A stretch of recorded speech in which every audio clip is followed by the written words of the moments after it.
참 제가 주일 오후부터 여러분들에게 와서 이렇게 말씀을 전하는데, 특별히 제가 상당히 감동받는 것은 우리 장로님들의 그 기도, 또 우리 찬양대 첫째 날이 호산나, 또 임마누엘, 오늘 할렐루야. 참 목사님이 찬양을 잘하셔서 그러는지 정말 찬양 잘하시는 것 같습니다. 맞습니까? 예, 우리 장로님들 참 기도가 정말 하나님이 받으신 기도가 가장 훌륭한 기도지만, 그 기도를 이렇게 우리가 드려보고 또 들어보면 알잖아요. 우리 장로님들의 그 기도의 넓이와 높이와 깊이가 아주 대단한 것 같아요. 정말 훌륭하십니다. 제가 오늘 우리 장로님들에게 무슨 말씀을 해도 상처를 받지 않으실 것 같습니다. 이번 주제가 뭐죠? 오늘 설교 제목이 바로 알고 바로 믿고 바로 살자. 우리가 첫째 날은 교회가 무엇인가 바로 알아야 합니다. 또 두 번째는 바로 하나님은 누구신가, 하나님에 대해서도 바로 알아야 되고, 또 예수님은 누구신가, 예수님에 대해서도. 바울은 예수님을 아는 지식이 가장 고상하기 때문에 예수님을 알고 나서 세상의 모든 것을 배설물과 같이 여겼다고 그러는데, 저는요 운동 가운데 최고 모던한 운동이 저는 축구입니다. 그런데 저는 축구를 알고 나서 모든 운동을 배설물과 같이 여겼습니다. 참 축구가 좋더라고요. 제가 지금 이제 20년 이상 하는 거 세 가지가 있습니다. 첫 번째는 사람 세우는 제자 훈련, 지금 30년 가까이 하고 있습니다.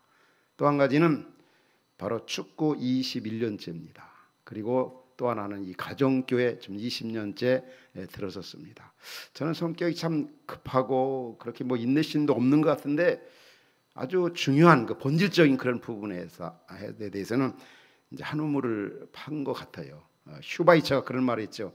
한 우물을 파되 물이 날 때까지 파라. 특별히 축구에 대해서. 그래서 제가 축구의 그 포지션이 레프트 윙입니다. 그래서 그 21년 동안 모진, 풍파, 엄동, 설한 다 겪었어요. 그래서 제 또래 나이들은 다 떨어져 나갔는데 저만 유달 남아서 지금 제가 우리 고목선의 72명 중에 제가 1번이고, 그 다음에 제 자리는 항상 준비가 돼 있어요. 여호와 이레가 아니라 항상 부동액이라고 해요. 제 별명이 부동액, 레프트 윙. 그래서 그 자리에 가면 누구든지 다 비켜줍니다. 그러나 그 자리를 얻기까지는 얼마나 많은 그 모진, 풍파, 엄동설한이 많이 있었는지, 뭐 그게 지나가는 얘기지만, 그래서 이게 이렇게 우리가 이제 그 신앙생활에 있어도 정말 인내가 중요하다는 거죠. 그래서 우리가 바로 알아야지. 덮어놓고 믿으면 맹신주의가 돼버려요. 또 광신주의자가 돼버립니다. 그래서 믿지 않는 남편들이나 믿지 않는 그런 분들이, 자녀들이 또 아내가 믿음 생활하면 적당하게 하라고 그러죠. 왜냐하면 빠질까봐. 이 빠지는 분들 있잖아요. 근데 왜냐하면 바로 알지 못하고 그냥 무대뽀로 믿기 때문에 그래요. 어떤 분들은 그래요. 그냥 교회는 대강단해야지, 그냥 대충 믿어야지, 그냥 깊게 믿다가는 시험 받아. 그러면 안 된다고. 아닙니다. 여러분, 우리가 바로 알고 바로 믿고 바르게 살아야 돼요. 어느 분이 교회 처음 나왔습니다. 근데 어느 분은 인도로 왔습니다. 근데 한 분은, 자기를 인도한 분은 교회를 오래 다녔는데 너무 성경 말씀을 몰랐던 거예요. 근데 교회 가니까 자주 쓰는 말이 할렐루야, 아멘 그러거든요. 근데 이분이 돌아가면서 그분에게 물어봤어요. 교회 가니까 할렐루야 하더니 그게 무슨 얘기냐니까, 이분이 할렐루야 뭐 대충 알잖아요. 우리는 할렐루야 여호와를 찬양하라. 근데 이분이 생각이 안 나는 거. 근데 그렇게 교회 오래 다녔는데 그분한테 모른다고 할 수 있어요? 그러니까 이분이 이렇게 대답한 거죠. 우리나라도 지역에 충청도가 있고 경상도가 있고 전라도가 있고 경기도가 있는 것처럼 하나님 나라 천국에 가면은 할렐루야라고 하는 지역이 있대. 뭐 이런 식으로 엉터리로 대답할, 뭐 그 중요한 거, 뭐 그렇게 대답할 수도 있겠지만 모르면요. 한 번은 교사가 이제 어린이들에게 가르치는데, 성경에 아브라함이 있고 아브라함 있잖아요. 그때 아브라함이 이제 열국의 아버지입니다. 근데요, 주일 학생이 선생님 아브라함은 누구고 아브라함은 누구예요? 그러니까 그래 아브람은 아브라함의 아들이야. 그래. 이러면 안 된다는 거죠. 우리가 바로 알고 바로 믿고 바로 살아가는, 우리가 바로 알아야 바로 믿게 되고 또 그 믿음의 바탕 위에 바르게 살지. 이게 연계가 안 되어지면 문제가 굉장히 아주 심각한 거죠. 제가 이번 우리 말씀 사경에 제가 강조하는 것이 있습니다. 그 강조하는 것 가운데 하나가 바로 축복에는 사명이 있다. 또 다르게 표현하면은 구원에는 사명이 있다. 이 사실을 좀 우리 잊지 말아야 돼요. 이게 어떻게 보면 성경이 구원받은 우리에게 있어서 정말 이 땅에서 해야 할 사명이 막중하다는 것. 추라도 우리는 이스라엘처럼 되지 말아야 돼요.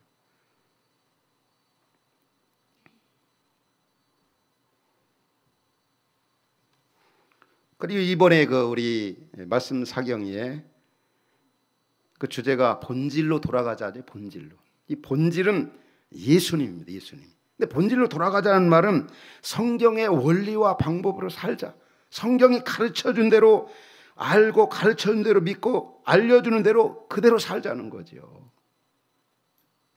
그래서 오늘날 이 본질로 돌아가자 할 때는 원점으로 돌아가자. 성경으로 돌아가자.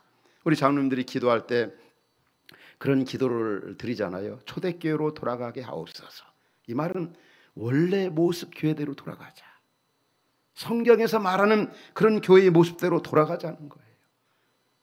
그런데 사실은 이 초대교회는 정말 역사상에 나타났던 가장 이상적인 교회였습니다. 그 교회 가운데 가장 이상적인 모습은 바로 이 균형 있는 공동체였다는 거. 큰 공동체인 성전에 그 당시에 이렇게 모이고 기초 공동체인 주간의 가정교회 소급으로 모였습니다. 그래서 크기 때문에 강점이 있지만 약점이 있어요. 또 작기 때문에 약점이 있지만 강점이 있습니다.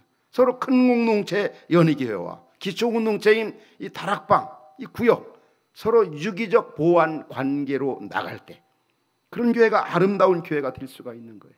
오늘 한국교회가 보면은 이 큰 공동체 주일날 낮에 모이는 그런 교인 숫자에 비해서 이 작은 공동체에 모이는 구역의 숫자가 너무너무 적어요. 뭐 20% 혹은 30%. 저희 교회 같은 경우는 남자 성도들이 이 가정교회 소그룹에 모이는 숫자가 주일날 출석수의 한 86%, 우리 여성도님들은 97% 가까이가 되어집니다. 이 큰 공동체인 화평교회와 기초 공동체인 가정교회 소그룹, 이게 서로 보완, 유기적, 균형 있게 나갈 때 얼마나 아름다운 교회의 모습인지. 저는 자주 이런 얘기를 합니다. 나는 다시 목회를 해도 지금처럼 목회할 것 같다. 여러분들 영상에 봤지만 저는 목회의 두 기둥을 사람을 세우는 제자훈련, 또 이 세움을 입은 사람들이 영양껏 마음껏 일할 수 있는 최고의 환경인 가정교회 소그룹, 이것을 목회의 두 기둥으로 삼고 이렇게 목회해 왔습니다. 다시 목회를 해도 지금처럼 할 것 같습니다. 그렇게 하는 이유가 있습니다. 바로 이게 성경에서 말하는 주님이 세우셨던 참 교회의 모습이라고 하는 거. 여러분들 생각해봐. 예수님이 이 땅에 오셔서 3년 동안 집중적으로 공생애를 시작하시면서 하신 일이 뭡니까? 건물 짓고 막 그런 일에 집중하지 않으셨어요. 사람을 세우는 세제자, 7제자, 12제자, 120명 그들에게 보낸 시간이 전체의 90% 가까이가 된다는 거예요. 무리들에게 보낸 시간보다는 이 소수에게 집중적으로 훈련하고 승천하신 겁니다. 제가 한번 오래전에 성지순례를 갔습니다. 갈릴리 바다를 건너서 이제 가버나움, 옛날 베드로의 옛집이죠. 그런데 거기 안내하는 히브리 대학 그 교수인 분이 그러더라고요. 이 베드로의 아내가 예수님과 그 제자들을 너무너무 싫어했대요. 왜냐하면 매일 와가지고 먹고 자고 어지르고, 그래서 예수님 아주 너무 싫어했대요. 베드로의 아내가. 제자들도 어지르고 치우지도 않고 가고. 그래서 그런데 어느 때부터 그 아내가 예수님을 믿고 사랑하게 되느냐면 자기 엄마 열병 걸렸는데 고쳐주셔서 그때부터 예수님을 사랑하고 믿게 되었다. 저는 그 얘기할 때 그런 생각 들더라고요. 아, 우리 예수님이 진짜 이렇게 12제자, 세제자 먹고 또 마시고 같이 교제하고 하나님 나라를 나누고 이 아름다운 이 소그룹의 공동체, 교회가 갈수록 정말 교회가 이 아름다운 이 소그룹 공동체를 이뤄갈 때 교회가 더 건강하고 아름다운 하나님 나라의 모습을 이 땅에 증시하고 드러낼 수가 있다고 하는 사실이에요. 이 두 가지 사역에 왜 우리가 집중해야 되는가?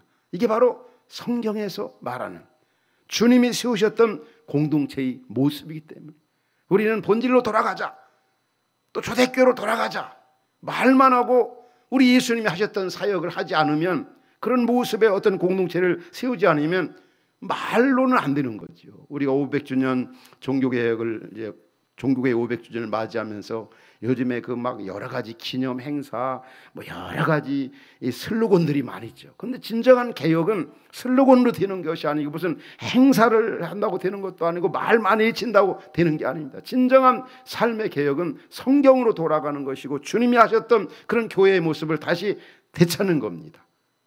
우리 장로님들이 초대교회로 돌아가게 하옵소서. 초대교회는 주후 4세기 초까지 가정교회였어요. 가정교회. 그런데 교회가 자꾸 세속화되어져 가면서 이 소그룹이 사라지고, 여러분 이 가정교회 소그룹 혹은 여러분의 다락방은 뭐 가정교회라는 말 이렇게 중요한 게 아니에요. 하여튼 소그룹이 얼마나 되어 있는가. 보통 교회들이 80% 가까이가 이 소그룹이 무너져 가고 있어요.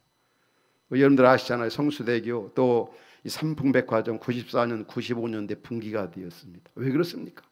이 기본 기초가 잘못되었기 때문에. 오늘날도 마찬가지입니다. 기초 공동체, 또 큰 공동체가 서로 독립, 보완, 유기적 관계 속에서 나갈 때 아주 이상적인 아름다운 더 성숙한 공동체가 될 수가 있다고 하는 겁니다. 본질로 돌아가자, 성경으로 돌아가자, 초대교회로 돌아가자. 우리 주님이 하셨던 사역처럼.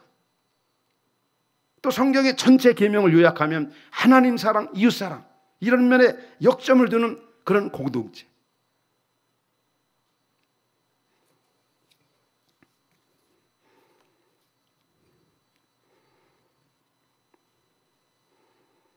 제가 오늘 여러분들에게 나눠드린 유인물의 서론의 그런 부분을 말씀드려요. 이 신앙 중독 조심하라.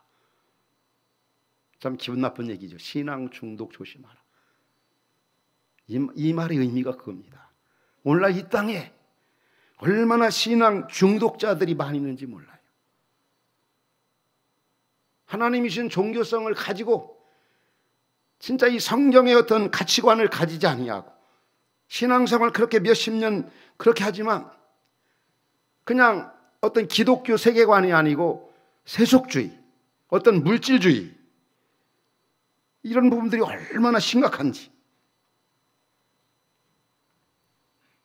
신앙 중독이라면 어떤 성경 말씀에 근거해서 자기 신앙을 세우지 아니하고 자기의 어떤 신념이나 어떤 경험의 바탕을 두고 신앙생활하는 걸 얘기합니다. 그리고 두 번째는 전혀 어떤 삶이 뒷받침이 되지 않아요. 어떤 윤리성이나 도덕성이나 거룩성, 복음에 기초한, 말씀에 기초한 그런 윤리성, 거룩성, 이런 것이 전혀 없는 그런 신앙인들. 그래서 그렇게 수십 년 신앙생활에서도 어떤 삶의 변화가 없어요. 어떤 인격의 성숙이 없어요. 이 종교인으로 전락하는 거예요. 종교인으로. 왜 이렇게 사람이 변화가 안 될까? 제가 한 번은 아마 개척 초기였던 것 같아요. 어느 대학교를 이제 수련회를 갔습니다. 성도님들 다 데리고. 그러다가 여러 가지 그 프로그램 중에 성경 퀴즈데이를 A팀, B팀으로 나눠서 성경 퀴즈데이를 가졌습니다. 그런데 어느 분이 이제 문제를 내고, 그런데 A팀장, B팀장. 그런데 한 분이 이쪽에 팀장, 이쪽에 팀장. 근데 이제 성경 기대해 가지고 내기를 했거든요. 시상하기로 했거든요. 근데 이 팀장 두 분들이요, 그 내기를 하니까 그 속에 있는 게 다 나오더라고요. 근데 그분의 어떤 표정이나 말이나 이 태도가 제가 보니까 은혜가 안 돼요. 저 마음 가운데는 귀한 직분 가진 분들인데, 근데 그분들은 누구보다도 교회 오래 다닌 분들이고 누구보다도 새벽 기도를 한 번도 빠지지 않는 분들이에요. 근데 그 성질 빼기나 그 모습 보면은 미안합니다 그런 얘기죠. 근데 여하튼 은혜가 안 되는 거예요. 그래서 제가 그런 모습을 보면서 마음에 시험을 받았어요. 그렇게 열심히 교회를 섬기고 그렇게 새벽기도 생활 저렇게 열심히 하는데 저분의 말이나 행동이나 적어도 저 정도는 좀 안 돼야 되는데 왜 그럴까? 그러다 며칠 동안 제가 생각하다가 한 가지 얻은 결론이 있습니다. 그분들 그래도 새벽기도 하니까 저 정도지. 새벽기도 하지 않았다면 더 엉망진창 꼬불창이었을 거다. 이러니까 위로가 되더라고요. 사실 믿지 않는 사람들이 우리 예수 믿으면 100% 다 변화되는 줄 알아. 아니에요. 그렇지 않잖아요. 그러니까 우리가 예수 믿으니까 이 정도라도 되는 거죠. 믿지 않았을 때는 더 엉망했었잖아요. 근데 중요한 것은 진짜 우리 전하 여러분들이 이 변화와 성숙이 참 중요하다는 거. 오늘 우리는 이 말씀 사경이를 통해서, 통일을 통해서 한번 우리 신앙을 점검해 봐야 합니다.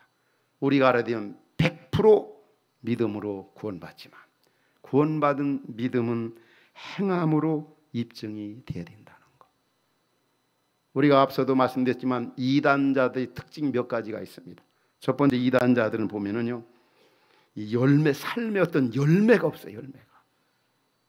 그들의 삶은 아주 극단적이고 그들의 삶은 불균형이고. 우리 이런 말을 좀 다시 한번 이렇게 새겨들었으면 좋을 것 같아요. 우리가 좋은 말이나 좋은 생각 물론 중요하죠. 그러나 그거보다 더 중요한 것은 행동입니다. 좋은 행동, 바른 행동. 이 삶이 있어야 된다는 거죠. 진정한 종교 개혁이 뭡니까? 삶에 대한 개혁입니다. 우리는 자꾸 다른 사람을 향해서, 교회를 향해서 개혁을 외치지 말고 우리는 우리 내면 나 자신을 향해서 소리쳐야 합니다. 혹 어떤 분들은 그렇게 생각해요. 그래도 교회는 깨끗해야 되고 교회는 교회만큼은 그래서는 안 된다고.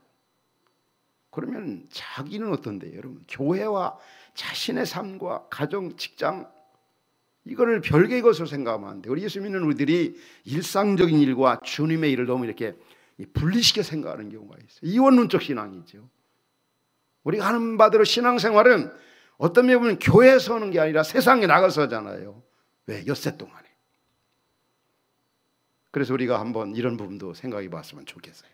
자, 분명히 사계명의 주의를 기억하여 그날을 거룩히 지키라. 근데 우리는 그 앞부분, 그 부분만 생각하지 그 뒤에 어떤 말씀이 있어요? 앞부분에 엿새 동안에 힘써 일하고 일해 드리는 날은 여호와의 날이니 그날을 거룩히 지키라. 그러니까 진정한 그 주일은 삶의 현장에서 6일이 굉장히 중요합니다. 그런데 그 6일간은 어떻게 살았든지, 보통 옛날 분들 기도할 때 그러죠. 하나님, 6일 동안은 썩을 일, 세상 일, 육체적인 일만 하다가 오늘 거룩한 주일날 주님 앞에 나왔습니다. 여러분, 왜 우리의 삶의 현장이 썩을 일이고 육체적인 일이고 세상 일입니까? 우리가 어떤 태도와 동기를 가지고 하나에 따라서 우리가 직장일도 하나님이 주신 일터이기 때문에 우리는 이 콜링, 이 소명의식을 가지고 한다고 한다면 그것이 바로 거룩한 일이고 주님이 임재가 나타나는 곳이고, 가정생활도 마찬가지입니다. 우리 직장생활도. 그런데 한국교회 믿음 생활하는 분들은 직장은 세상 일이고 교회 일은 주님의 일이고 가정일은 또 그 정도는 아니지만 그래도 육체적인 일이고 막 이런 식으로 생각한단 말이에요. 진짜 바른직한 신앙생활은 이런 부분을 분리시키면 안 됩니다. 아무리 주일날 하루 종일 아침부터 저녁까지 와서 예배하고 찬양하고 뭐 기도하고 했다 할지라도 그 마음가짐과 태도가 어떠냐에 따라서 그게 주의를 지킨 것이 될 수 있고 그렇지 않을 수도 얼마든지 있는 겁니다. 우리가 아는 바도 예배는 두 가지가 있잖아요. 공예배와 우리 주일날 공동체로서 예배와 또 삶에서 예배. 항상 우리는 예배자로서 하나님 앞에서의 삶을 살아가는 겁니다. 그래서 개혁자들은 세 가지 공동체를 다 중요하게 생각했어요. 다시 말하면 교회에서 영적인 공동체, 가정에서의 어떤 가정 공동체, 또 사이에서 이 사이 공동체.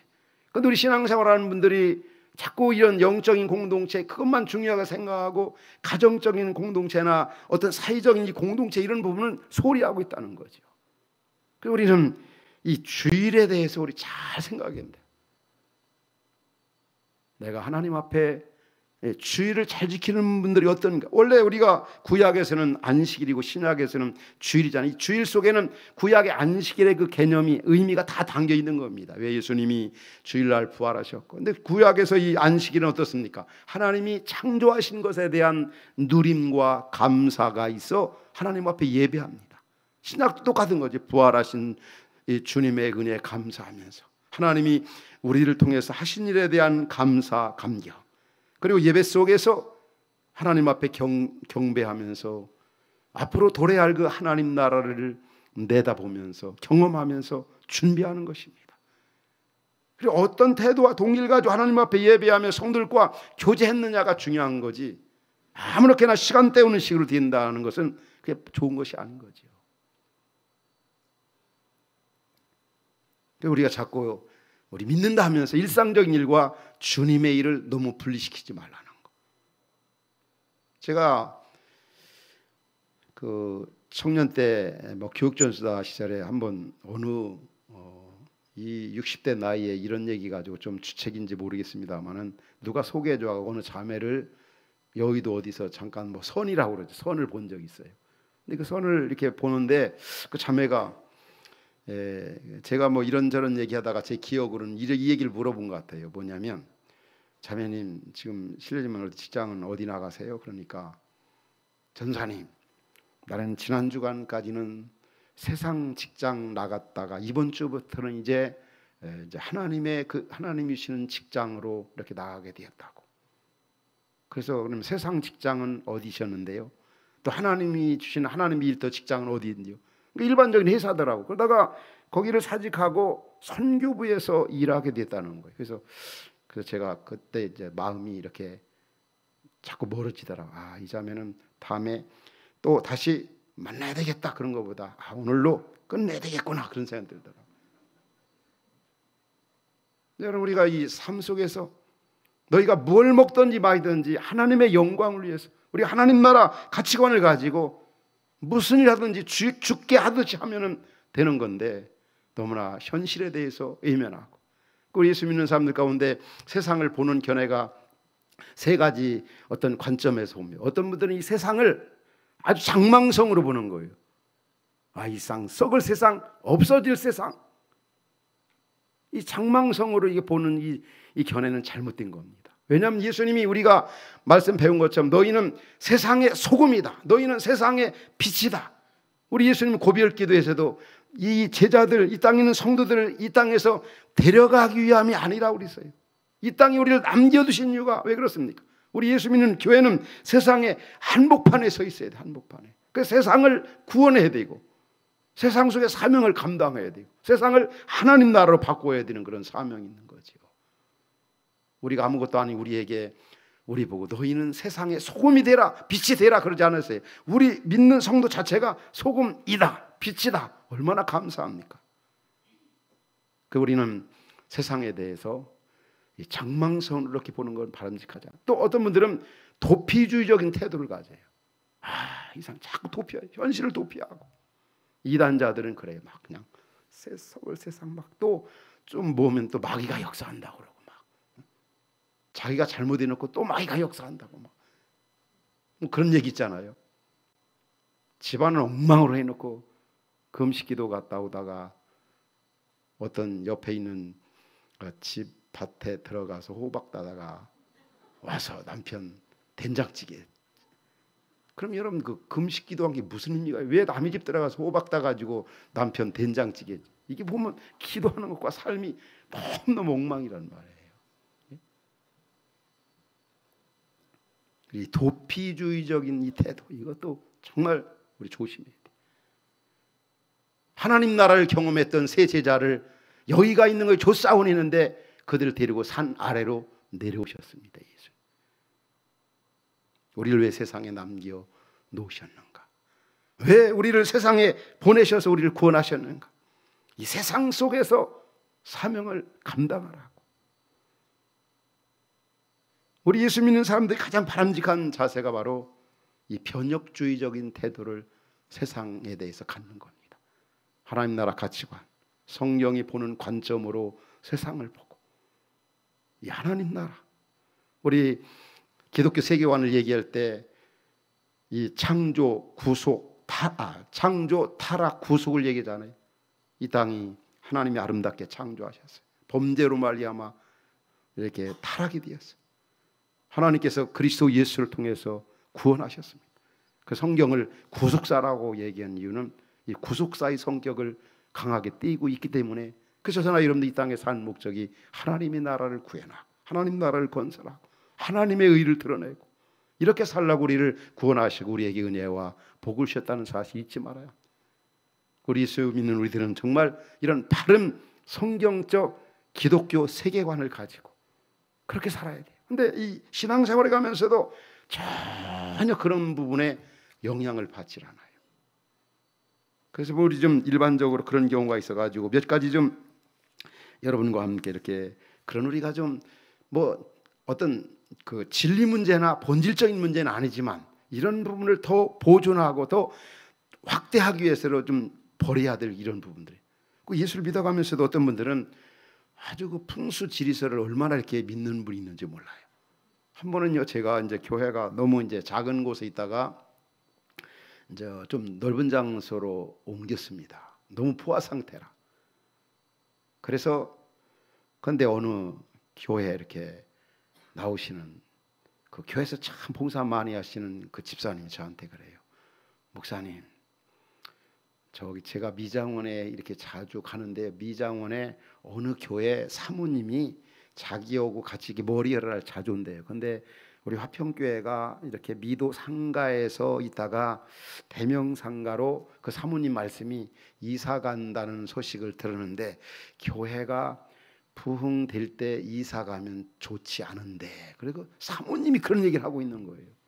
그러니까 우리 집사님은 사모님이 말씀하시니까 아주 진리의 말씀, 성경 말씀보다도 더 크게 생각하고 저한테 와서 얘기하는 거죠. 그래서 제가 그 얘기를 듣고 나서 그랬습니다. 아이고 참, 그렇게 말하는 사모님이나 그 말이 또 그대로 받아들이는 우리 집사님이나 다 거기서 거기구나, 그런 생각을 좀 했습니다. 여러분, 우리가 하나님 말씀에 근거해 가지고 좀 우리가 어떤 확실한 하나님 말씀보다 풍수지리설 이런 걸 더 생각하는 분들이 있어요. 이 어떤 그런 부분만이 아닙니다. 뭐 우리가 이렇게 살면서 보면은 그런 예들이 굉장히 많은 것 같아요. 자, 우리가 교회에서 사용하는 그 용어들도 좀 이렇게 우리가 좀 바꿨으면 참 좋겠다, 그런 생각이 되어져요. 자, 분명히 구약의 그 큰 세 가지 이스라엘 백성의 주신법 가운데 이 제사법이 있습니다. 이걸 의식법이라고 하거든요. 그런데 그 법은 이제 예수 그리스도 오심으로 말이에요. 그 제사법은 오실 예수님을 예표하는 겁니다. 어떻게 우리 인간이 하나님께 나아갈 수가 있고 어떻게 예배해야 되는가. 그런데 예수 그리스도 오심으로 말미암아 그 법은 아주 한 방에 다 끝내버렸습니다. 지키지 않아도 되는 거죠. 그런데 자꾸 이제 구약적인 그 용어들을 계속 오늘날도 한국교회 안에 쓰고 있습니다. 그게 무슨 큰 죄다 그런 건 아니지만, 우리가 이 신약 시대, 우리 특별히 종교개혁 500주년을 맞이하는데 그런 부분들에 대해서 좀 고쳤으면 좋겠다, 이런 생각이 들어요. 특별히 우리가 가장 많이 쓰는 그런 용어 가운데 보면은 이 성전이라는 말. 여러분, 성전, 지금 성전 시대도 아닙니다. 우리 성령을 모시고 사는 우리의 몸이 성령이 거하시는 전인 거예요. 그래서 오늘 우리는 이 성전을 뭐라고 표현합니까? 바로 예배당, 교회당이라고 표현해야 맞는 거예요. 그리고 또 요즘 보면은 어떤 제단. 여러분 요즘에 재물이 제단이 어디 있습니까? 이 강단. 그런데 너무나 이 구약적인 용어를 쓰기 때문에 이 강단을 신약시대 이 앞에 강단은 말씀 전하는 거에 다른 게 없습니다. 그런데 여기가 아주 굉장히 거룩하게 생각하거든요. 그래서 우리 교단에서도 그렇게 정해놨어요. 뭐냐? 비안수 비등단. 무슨 얘기인지 알죠? 안수 안 받은 사람은 등단하면 벌 준다. 안 된다 그러죠. 어떻게 생각하세요? 어느 미국의 한 교회가 있었어요. 그런데 교회당을 아름답게 치고 나서 카페트를 교회에 깔아야 되는데 어떤 색의 카페트를 깔아야 되느냐. 어느 분들은 초록색을 깔았으면 좋겠다. 어떤 분들은 빨간색을 깔았으면 좋겠다. 이게 끝나질 않아요. 교회당은 다 제안하는데 결과적으로 너무 그 분쟁이 심해가지고 그 빨간색을 깔자고 하는 분들이 이겨가지고 초록색으로 깔자고 하는 분들은 교회를 나가버렸다는 거죠. 그게 뭐가 중요합니까? 그게 이럴 수도 있고 저럴 수 있는 그런 문제 가지고 본질적인 문제가 아닌 이런 거 가지고 열을 내는 경우가 있어요.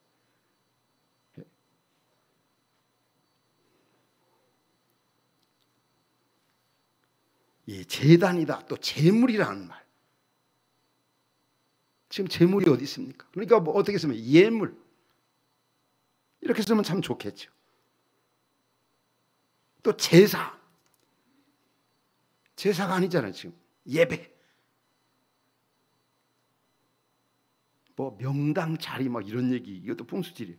뭐 사주팔자, 뭐 재수 없다, 운 좋게 막 이런 말 있잖아요. 이런 부분들을 우리 기독교인들이 좀 조심을 해야 돼요. 어느 분이 참 오래전인데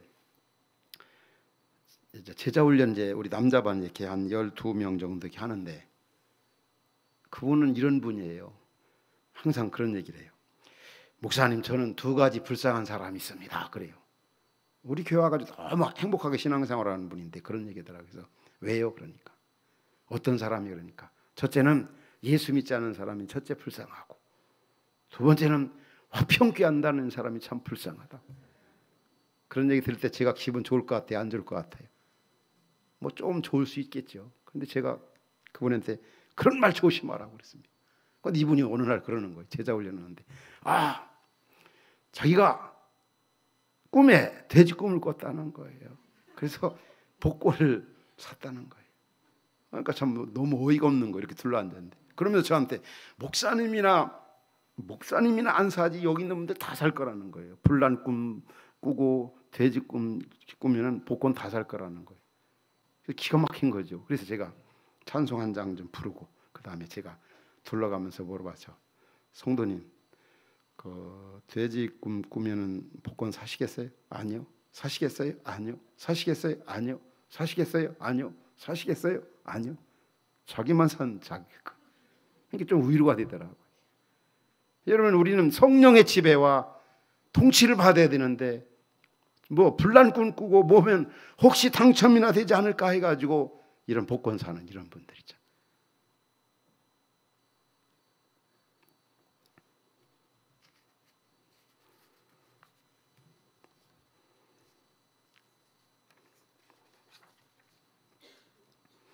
이 주일에 대한 것도 좀 더 좀 이렇게 같이 좀 나눴으면 좋을 것 같아요. 요즘 어떤 분들은 글쎄 미안합니다. 우리 저 연희교회는 어떤지 모르는데요. 아직까지도 이런 교회가 있어요. 제가 지난주에 저 지방의 어느 한 뭐 상당히 규모 있는 그런 교회인데 거기 이제 집회하러 하고서 이렇게 올라오는데 거기 한 그 부목사님이 제가 지금처럼 축구 얘기를 하면서 그분이 축구 굉장히 좋아하던 분이거든요. 그 부목사님인데 나 목사님 저 큰일 났습니다. 왜냐니까 목사님이 저 축구 잘한다고 이름 거론해가지고 큰일 났네. 왜? 아니 축구하는 거 그거 잘한다. 근데 왜냐면 그 만약에 교회에서 축구한다, 주일날 축구한다는 건 더 말할 것도 없지만 그게 다른 장로님들이나 누구한테 들어가면은 자기가 정말 이렇게 곤란하다는 거예요. 아이고, 그럼 어떻게 하면 좋겠느냐고. 미안하다고. 지금 올라오면서 야, 아직도 지금 세상이 어느 때인데 이 축구 얘기하면은요, 골프도 아닌데. 또 우리 그 고시 목사 요즘에 고시 보는 때 아닙니까? 그런데 지난해인 건지 이렇게 인터뷰를 이제 이렇게 하는데 어느 목사님이 이제 고시부원이겠죠. 고시부원이 이제 대상자에게 인터뷰하는데 요즘에 뭐 목사들이 막 축구하고 또 주일날도 뭐 하고 이러는데 그런 자세로 목사 되려고 하면 안 된다고 하더라는 거예요. 근데 이분이 저희는 주일날 오후에 다 모든 걸 마치고 교육자들도 그렇고 시간 될 때 축구하는 경우가 참 많이 있거든요. 성경에 우리 구약에 이제 주일날, 안식일날, 뭐 오락이나 기타 이런 부분을 좀 삼가라고 그랬습니다. 그렇게 한 이유가 있습니다. 주일 하나님 앞에 예배하는 일에 지장이 되고 어떤 예배의 정신에 그런 부분이 어긋난다고 한다면은 뭐 사 먹지도 말고 팔지도 말고 먹지도 말아야 되겠죠. 그러나 중요한 거는 예배 어떤 그 정신이나 원리에 어긋나지 않아요. 예배 하나님 앞에 그 예배 정신이 뭡니까? 하나님이 하신 것에 대한 누림과 또 앞으로 도래할 하나님 나라에 대한 준비와 또 성도들과의 한 식구들과의 어떤 좋은 교제와 이런 데 의미가 있다고, 이런 데 지장이 없다면 얼마든지 어느 한 교회에서 이렇게 주일날 둘로 나눠서 이제 축구를 했습니다. 그리고 나서 이제 짜장면을 먹으러 이제 가는 거죠. 그런데 어떤 사람들은 주일날 뭐 사 먹으면 안 된다고 그냥 짜장면 안 먹고 집으로 갔어요. 그런데 또 짜장면 먹겠다고 하는 분들도 한 절반 정도 남아 있습니다. 거기 어느 한 분이 거기 있는 분에게 물어봤어요. 짜장면 먹는 게 죄요 아니에요? 그러니까 그분 대답이 참 굉장히 더 참 우스운 것 같아요. 뭐냐면 원래는 우리도 저분들처럼 짜장면 먹지 않고 집에 가야 하는데 그냥 우리는 여기서 먹는 거라고. 그래서 우리가 이런 부분에 잘 생각해야 합니다. 그 주일을 잘 지킨다고 하는 의미가 뭔가. 그것만 확실하게 잡아치면, 그렇게 된다면은 지장이 되는 경우에는 그렇죠, 운동해도 안 되고 짜장면 사 먹어도 안 되고. 그런데 우리는 그런 어떤 껍데기, 어떤 형식에 너무너무 매이는 경우가 많아요. 뭐 요즘에 많이 달랐지만 제가 옛날에 있을 때 어떤 교회는 그랬어요. 주일날 만일에 라면을 먹는다, 자기는 용납 못한다는. 또 어떤 교회는 주일날 교회 안에서 농구하는 것은 용납하지만 교회 영역을 떠나서 운동하거나 농구하는 것은 그건 안 된다. 여러분, 이게 바로 바리새인과 서기관들이 했어요. 사두개파, 이 바리새인들. 예수님이 만든 법은 간단하잖아요. 하나님 사랑, 이웃 사랑, 이 안에 모든 게 다 들어있다고 그랬어요. 그런데 이 바리새인과 서기관들, 유대인들은요, 전혀 예수님과 상관없는 이 규율 650개 이상을 만들어가지고 얼마나 사람들을 힘들게 하고. 그래서 우리가 하나님의 법에 대한 그 태도, 자세가 굉장히 중요합니다. 오늘날 교회 안에 보면은 이 율법주의자도 있어요. 율법주의자. 자꾸 구약의 그 법을 그대로 지켜나가야 된다. 이게 율법주의입니다. 율법주의. 또 율법주의는 그 율법을 지켜야 구원받는다는 거죠. 또 하나는 계율주의가 있어요. 계율주의. 믿음으로 구원받지만 그 바리새인과 서기관들이 얘기했던 여러 가지 사람이 만든 계율을 지켜야 한다고 하는 사람들. 이런 것들 조심해야 되겠죠. 진짜 바람직한 하나님 법에 대한 자세는 복음주의적 입장입니다. 우리는 믿음으로 말미암아 구원함을 받았고, 구원받은 우리 예수 믿는 우리들은 성령 안에서 하나님이 주신 율법, 말씀을 성실하게 지켜나가야 돼요. 그러니까 하나님이 주신 율법은 우리로 하여금 구원받으라고 주신 것이 아니라 구원받은 자에게 성령의 은혜를 힘입어 잘 지켜서 하나님 나라 백성으로서 도리를 다하라는 거예요. 하나님이 의이신 분을 의가 되시는 분임을 이 땅에 우리가 그 계명을 지켜서 율법을 지켜서 드러내는 것이 우리가 가져야 할 자세입니다. 그러니까 하나님이 우리에게 하나님 말씀이 법을 주셨는가 하나님의 의도를 잘 이해해야 돼요. 한 번은 제가 시골에 갔는데 그 둘째 형님이 개를 한 마리 이렇게 잡아가지고 저한테 주더라고요. 그런데 저는 옛날부터 개고기를 먹지 않기로 작정을 했었어요. 왜냐하면 개가 잡으려고 하니까 친구가 잡으려고 하니까 막 살살 빌어가면서 눈물 흘리면서 좀 제발 좀 나를 살려달라고 그런 안타까운 모습을 보고 그때부터는 그러나 계속 요즘도 이렇게 그 양념이나 그 뭐 넘을 때는 거기에 그 유혹을 받아서 이제 가끔 먹긴 합니다만은 하여튼 오는데 안에는 정말 고기라면 너무너무 싫어하고 특별히 개고기. 그래서 저는 그렇게 형님이 줄 때 제 마음 가운데는 제가 먹으려고 하는 게 아니라 우리 교회 안에 보면 홀로 사는 아주 힘들게 사는 그 호라비들이 있습니다. 그분들 좀 또 요리를 잘하는 어떤 집사님이 있거든요. 그래서 그분에게 요리를 해가지고 그 두 분, 세 분 좀 잘 대접하라고 가지고 와서 아내는 그렇게 반대하는데도 불구하고 가지고 와서 그분에게 그 요리 잘하는 분에게 집사님 이것 좀 해가지고 누구누구한테 좀 잘 대접하라고. 그분 요즘에 홀로 사는하고 너무 힘든 것 같더라고. 네 알겠습니다. 근데 며칠 지나도 아무런 소식이 없는 거예요. 그래서 제가 만나가지고 집사님 그 고기 돼지 저 개고기 어떻게 했습니까? 그러니까 목사님 저 있잖아요. 그분들한테 이렇게 그 뭡니까 그 이렇게 만들어서 이렇게 주지 않고 저 선교사님 어머님이 혼자 계셔가지고 제가 그 개고기 요리해가지고 그분 갖다 드렸습니다. 그때 제 마음이 어떻게 했습니까? 정말 기분 안 좋더라고요.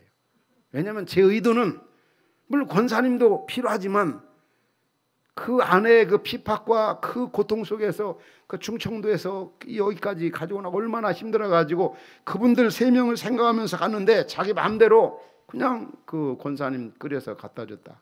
제가 거기서 그런 생각을 했습니다. 우리가 아무리 내 생각이 좋아도 항상 하나님의 의도, 하나님의 목적, 하나님이 하라는 대로 해야 되지. 내가 좋다고 내 마음대로 하는 것은 그게 바람직한 신앙생활이 아니다. 그런 생각이 들더라고요. 마찬가지입니다, 여러분.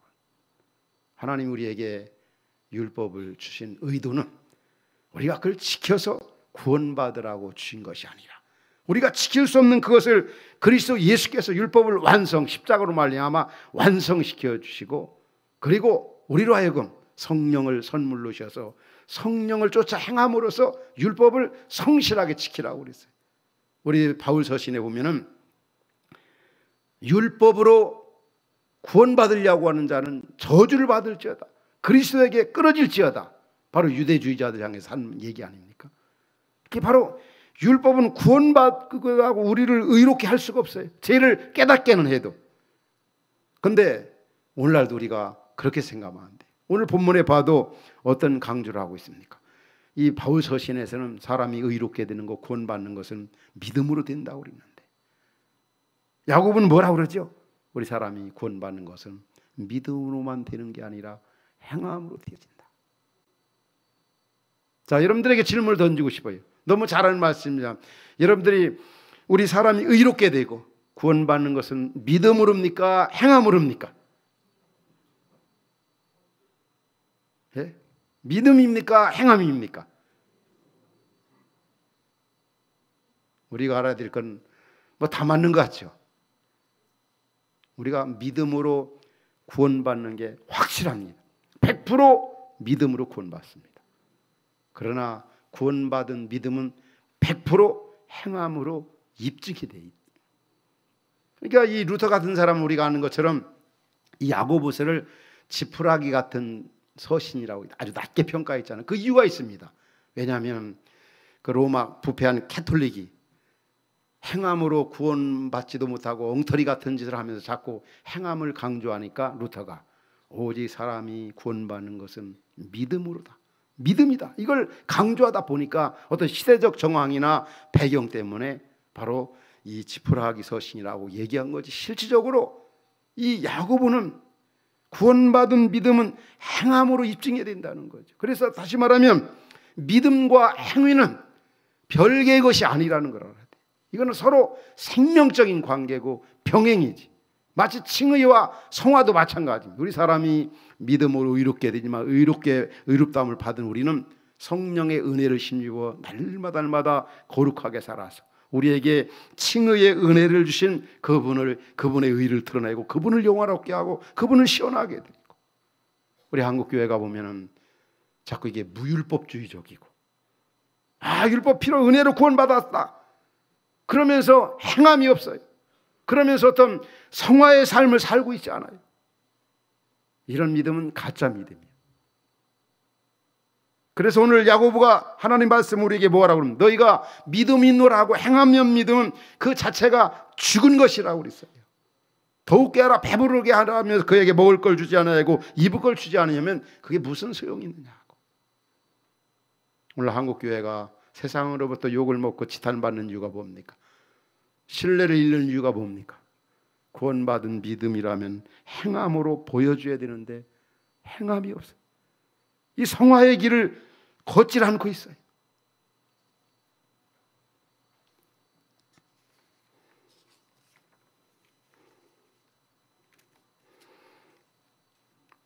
무엇보다도 우리는 이 균형 잡힌 삶을 통해서, 균형 잡힌 신앙생활을 통해서 정말 우리가 구원받은, 우리를 구원해 주신 주님의 의를 드러낸 일에 우리의 생을 걸어야 합니다. 걸어야 되는 것이 당연하지 않겠어요? 특별히 균형 잡힌 신앙생활이 뭡니까? 우리가 교회 생활이나 가정 공동체나 사회 공동체나 영적 공동체에서 신앙생활 제대로 잘해야 된다는 것. 제가 한 번은 어느 지역에 와서 이렇게 집회를 하고, 이제 그 교회 담임 목사님과 사모님과 같이 이렇게 식사하러 가는데 그 사모님이 저한테 그래요. 목사님, 저는 목사님 2, 3일 강의를 이렇게 들어가면서 참 은혜를 많이 받고, 근데 목사님 목회도 잘하시지만 진짜 가정에서 사모님이나 가정생활도 잘하실 것 같은데요. 근데 우리 목사님은 목회는 100점이지만 가정생활은 빵점입니다 그러더라는 거. 저한테 막 일러바치는 거죠. 그래요? 원래 60점이 그게 커트라인 아닙니까? 근데 우리 목사님은 60점이 아니라 운전하고 가시는 목사님 바로 앞에 계신데 빵점입니다 그러더라고요. 목사님 몇 점이나 되느냐고 저한테 그래요. 저는 그래도 한 그 정도는 아닙니다. 저는 아마 한번 저희 아내한테 한번 전화해 보시겠어요? 저 몇 점 맞는. 근데 그러다가 시간이 안 돼 가지고 제가 올라와 가지고 아내한테 얘기를 했습니다. 여보, 당신 나 남편으로서 나 몇 점 정도 이런 일이 있었는데 당신 만일에 그때 전화했더라면 나 몇 점 정도 줄 수 있었겠느냐고. 우리 사람이 진짜 점수 안 주기로 아주 굉장히 아주 유명한 그런 아내입니다. 그러니까 이분이 저한테 그래요. 목회자로냐, 남편으로냐, 자녀의 아버지로냐, 뭐 여러 가지 뭐. 그래서 그럼 그만두라고. 그러다가 이제 제가 이렇게 설교를 할 때 이런 얘기를 이렇게 제가 아내한테 아직도 제 점수를 모르겠다고. 그러니까 이제 예배 끝나고 나서 우리 집사람은 개척 때부터 계속 찬양대하거든요. 근데 찬양 끝나고 나서 우리 안수 집사님들이나 집사님들이 우리 집사람 따라다니면서 왜 목사님 점수를 그렇게 안 주느냐고 하면 몇 점이요? 50점이요? 60점이요? 70점이요? 한 80점 정도 되세요? 그러니까 우리 사람이 딱 그러더라는 거예요. 왜 80점이냐고. 98점을 주고 싶다고. 근데 우리 사람이 점수를 잘 주는 분이 아닌데 98점 준다니까 제가 기분이 되게 좋더라고요. 그래서 그때부터 제가 이제 교회 전체 그 부분을 적용시켰어요. 저는 98점 맞았다. 그래서 제자훈련반에서 또 그다음에 우리 교육자 가정교회 모임에서 다 과제를 냈어요. 아내한테 점수, 남편한테 점수 잘 받기. 왜? 진짜 제자훈련은, 진짜 믿음 생활 잘하는 사람은 가정을 잘 다스리는 사람이고 가정에서 인정을 받아야 된다. 또 직장에서도 마찬가지다. 이번 주 제자훈련반 생활과제는 그겁니다. 직장 동료에게 내가 직장 생활에 있어서 고쳤으면 좋은 거, 나에게 가장 못마땅한 것이 무엇인가 알아오기입니다. 여러분, 우리 연희교회 성도님들에게도 좀 직장 나가시는 분들에게 이 과제를 좀 드리고 싶은데 어떠세요? 이번 말씀 부흥이 사경회를 참석하면서 제가 여러분들에게 과제 드리고 싶은 것은 직장에서 나의 점수 정도가 얼마나 될까, 또 아내의 점수, 아내로부터 나 몇 점 정도, 자녀로부터 몇 점 정도, 남편으로부터, 부모님으로부터, 이 가정생활, 이 균형 잡힌 신앙생활, 직장도 중요하잖아요. 교회 생활에서도 굉장히 중요하지만, 근데 한 번은 그분이 진짜 아주 가정에 거의 위기 직전에 교회를 나오셨어요.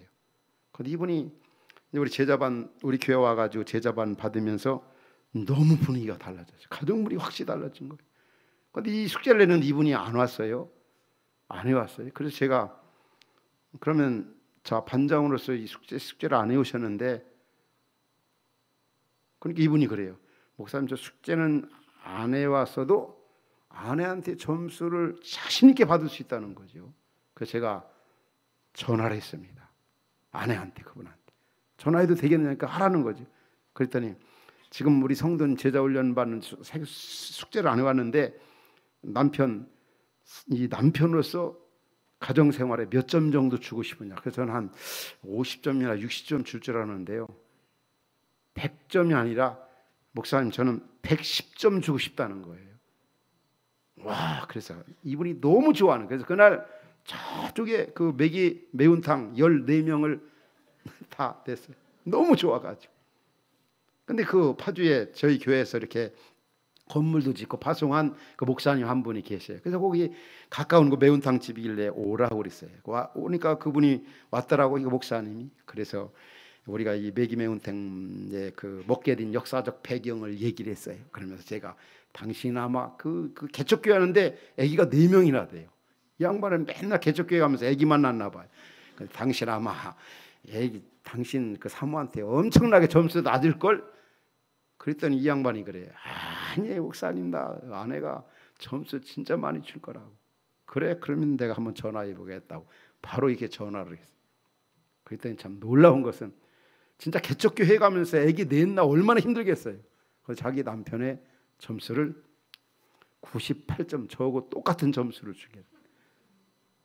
다시 한번 가정교회에서 돌아가면서 이제 뭐라. 근데 어떤 한 분은요, 그 사모님이 진짜 점수 안 줬는데 70점이고 다른 분들은 100점, 200점 막 그런데 어떤 분이 그러는 거예요. 자기 남편을, 그 사모 중에 우리는 교육자 가정교회가 있거든요. 근데 그 안에 사모되는 분이 그래요. 나는 우리 남편 있잖아요, 저는 100점 가지고 모자래요. 200점도 모자래요. 저는 300점을 주고 싶다는 거예요. 그래서 우리 제가 가장이거든요. 가정교회. 우리 좀 집에 가자고 우리 교육자들한테 그냥 농담 삼아서. 너무 많이, 98점도 너무너무 좋았는데 300점을 준다니까. 그러다가 이제 또 계속 자기들 이렇게 아내 남편 이렇게 그 가정 생활에 대한 점수를 얘기하는데, 그런데 그 남편 되는 그 목사님이, 전 죄송한데 아내가 저를 300점 줬지만 저는요, 우리 아내 어떻게 점수로 환산할 수가 있느냐 이거예요. 제가 이런 말씀 드리는 거는 진짜 교회 직분자들, 교회 성도님들은 가정 생활도 끝내주게 잘하고, 교회 생활도 끝내주게 잘하고, 직장 생활도 끝내주게 잘해. 이게 예수 잘 믿는 분이, 이게 성숙한 그리스도인이잖아요. 저희 교회가 사실은 지난주일에 그 공동회의를 통해서 임직자 피택을 했습니다. 근데 처음에 이제 장로 후보로 우리 당위에서 10분, 그 다음에 시무권사 후보, 또 안수사 후보에서 100명 훨씬 넘게 이렇게 1차적으로 했는데 절반 이상이 거절을 했어요. 그래서 이제 한 50명 이상이 어제 이제 했는데, 제가 주일날 메시지 중에 가장 강조한 것이 가정생활입니다. 교회 임직자를 선택할 때 가장 중요한 것은, 목사님들이 임직자 세운 일을 위해서 금식기도 가지 말고 동네 리장이나 통장한테 가서 물어보라는 거잖아요. 애인에게도 선한 증거를 받은 사람, 또 장로 같은 경우는, 장로 후보자들은 아내의 도장을 받아요. 아내의 허락을 받아야 돼요. 제가 그런 경우를 봤어요. 저 지방에 있어요. 자기 남편이 아주 뭐 총이, 근데 집안에서는요 엉망진창이고, 이분 있잖아요. 어느 날 그 지방에서 올라온 어느 권사님이 이제 교회, 자기 딸이 우리 교회 나오니까 청소를 하다 그러더라고요. 근데 이 남편이 집안에서는 엉망인데 이 양반이 또 은혜 받았다고 신학교 간다고 그러더라고요. 신학교 목사 된다고 한다는. 그래서 자기가 금식기도 들어갔대요. 왜 금식기도 들어가느냐, 저런 사람이 만일에 강도사다가 되고 목사가 되면 강수하고 싶어라 간다고 해가지고 신학교 다녀가지고 야간 신학교 다니면서, 그래서 자기가 하나님, 정말 저런 사람, 내가 남편 같은 사람이 만절에게 강사고시 합격해가지고 목사가 되면 사람 다 죽입니다. 제발 좀 떨어지게 해달라고. 그래서 자기가 금식 기도했는데 남편이 보기 좋게 떨어졌다는 거예요. 전 그 얘기를 들을 때 진짜 그렇습니다.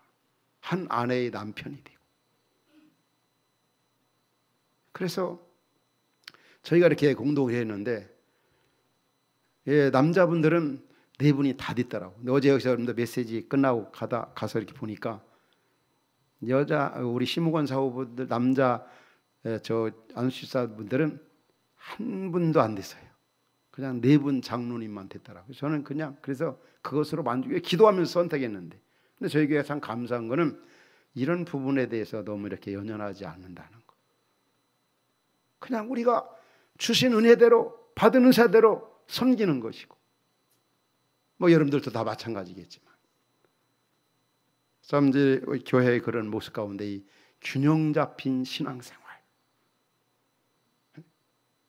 우리가 믿음과 행위를 별개의 것으로 보지 말고, 율법과 은혜를 자꾸 별개의 것으로 보지 말고, 칭의와 성화를 유기적 관계로 병행으로 봐야지 따로따로 본다. 그러니까 한국 교회가 자꾸 이원론적 신앙으로 흘러가고 세상으로부터 지탄을 받는 그런 경우들이 얼마나 많이 있습니까? 우리 구원에는 사명이 있습니다. 우리가 어떻게 살아가야 되겠습니까? 우리가 어떻게 믿어야 되는가? 어떻게 살아야 되는가? 믿음과 이 삶의 문제. 특별히 우리는 어떻게 구원받은 자 이 땅에서 살아가야 되는가? 특별히 우리는 우리가 만난 예수 그리스도를 삶을 통해서 이 땅에 드러내야 할 사명이 있습니다. 저는 그 아브라함 링컨이 한 말을 참 좋아합니다. 그가 이런 그 어록이 있습니다. 그 한 말 가운데, 나는 하나의 간절한 소원이 있다. 그것은 내가 세상에 살았기 때문에 세상이 좀 더 나아졌다 할 때까지 살고 싶다. 나의 수고와 노력으로 역사의 한 모퉁이가 좀 더 밝아졌다 할 때까지 살고 싶다. 참 얼마나 아름다운 소원이고 비전입니까? 오늘 구원받은 전하 여러분들이 이 땅에서 이런 삶을 살고 싶지 않으세요? 이렇게 살아서 정말 우리를 구원하신 주님을 드러내고, 주님을 알리고, 주님을 존귀케 하고, 그분을 영화롭게 하고, 그분의 마음을 좀 시원하게 드리고. 그런데 우리들이 그런 부분에 대해서는 전혀 관심이 없고, 때로는 뭔가 우리의 목적 성취에만 급급하려고 하는 그런 경우가 많이 있습니다. 단 한 번뿐인 인생. 그래서 우리는 하나님께서 우리 이 땅에 언제까지 남겨두실는지 모르겠어요. 그러나 이 땅에 머무는 동안에 성경의 에녹이 옮기우기 전에 하나님을 기쁘시게 하는 자라 여김을 받았다고 그랬습니다. 우리 사랑하는 성도 여러분, 우리 주님이 우리를 부르시기 전에 이 땅에 남겨두실 때 정말 그 나라, 그 영광, 그 뜻을 위해 정말 멋지게 드리십시오. 그 영광, 그 뜻을 위해 우리 한평생을 그분 앞에 다 드리고 싶지 않으십니까? 여러분, 구원에는 사명이 있습니다. 오늘 말씀처럼 바로 알고, 바로 믿고, 바로 살아서 우리 주님의 마음을 좀 시원하게 되는 그런 은혜가 오늘 말씀을 듣는 여러분 모두에게 있기를 주의 이름으로 축원합니다.